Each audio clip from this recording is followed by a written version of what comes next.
I'm wondering what is the Hungarian position when it comes to this latest package and whether you're ready to say yes to it?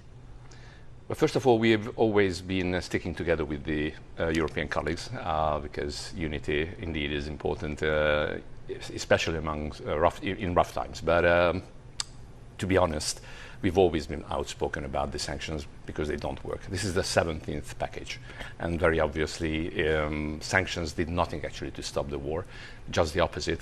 It is basically ruining European economy with a special regard to energy prices. And making the European economy less competitive as we speak. Amidst all this turmoil you see in the world, the tariff war, the restructuring of the world economic order, it would be an imperative actually for Europe to stop the sanction policy and think about a different way of convincing the warring parties, with a special regard to Russia, to come to the negotiation table. So are you voting yes or no on this proposal? We'll see how and what content is going to be presented, put on the table, because for us, very obviously, energy is a #1 priority. You know, it's for historical reasons and physical reasons. Landlocked countries like Slovakia, Hungary, maybe a little bit Czechia and Austria.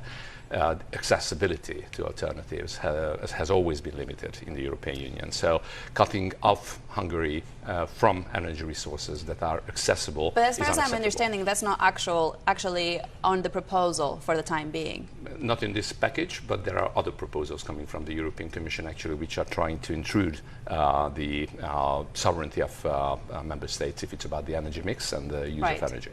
So that means that you can say yes to this package that's on the table because it doesn't include measures that would impact your energy. Let's see how that proposal comes at the end. There's a lot of back and forth. Behind the scenes, there's always bargaining going on. So it's not only Hungary, but all other member states are trying to get to the point. Yeah, one of my sources said that 4 countries were still looking at this proposal before having conversations tomorrow in Brussels. I would also like to discuss defense spending, and perhaps we can show the chart of where Hungary sits at this stage. The Prime Minister has actually made the comment that Hungary has made a lot of efforts to go above the 2% of defense spending target, but we are just a month away really, before we see the new NATO defense, NATO meetings, and the expectation is that we'll see a higher target. So are you prepared to perhaps even compromise your good relations with Donald Trump by negotiating something smaller than the 5% that he has asked for? Well, I believe for most European NATO members, it's a bitter awakening for the past couple of years, actually, that NATO is not anymore what they're supposed to have as a shield, because NATO is us. So it's not someone else who's going to defend you, it's yourself. And most European countries underperform if it's about the 2% threshold.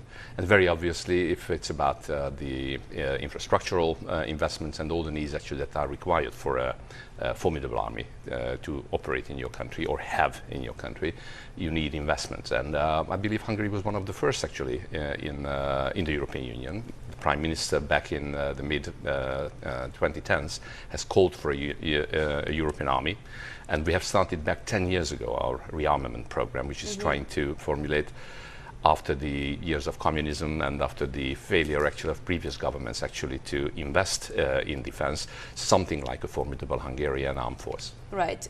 But you are above the 2%. My question is, how much further are you willing to go? Can you say yes to 4%, for instance? Yeah, where we see that, say, Poland and some other countries are spending well above the 2% threshold. But to be honest, and I think there are proposals actually on the table for European member states, if you wanted to have targets, I mean spending targets above the 2% threshold, you have to ease out the budget of the member states, because defense spending cannot be done in 1 or 2 years. The Commission has done that. The whole rearm plan has allowed countries to, basically the flexibility clause is no longer there. You have 150 billion that you can use. We haven't seen the numbers yet actually, how much deduction is going to come from the GDP per capita amounts yet. It's going to come to the summer anyhow. So Hungary is determined and is a NATO ally who's been fulfilling these target goals for the past couple of years, and we are committed to continue with that. But very obviously there are limits actually if it's about the performance of the Hungarian economy, performance of the European economy,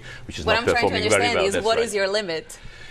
I won't be able Yeah. to tell you because very obviously priority is always given actually to protect the Hungarian national interest if it's about energy prices and so on. So it's a very complicated issue when you set up the numbers actually how that's going to be done. What is true actually is that for the past 7-8 years the rearmament program is very consequential. It's step by step. It's bringing in the competencies, the capabilities, the capacities that are required by NATO.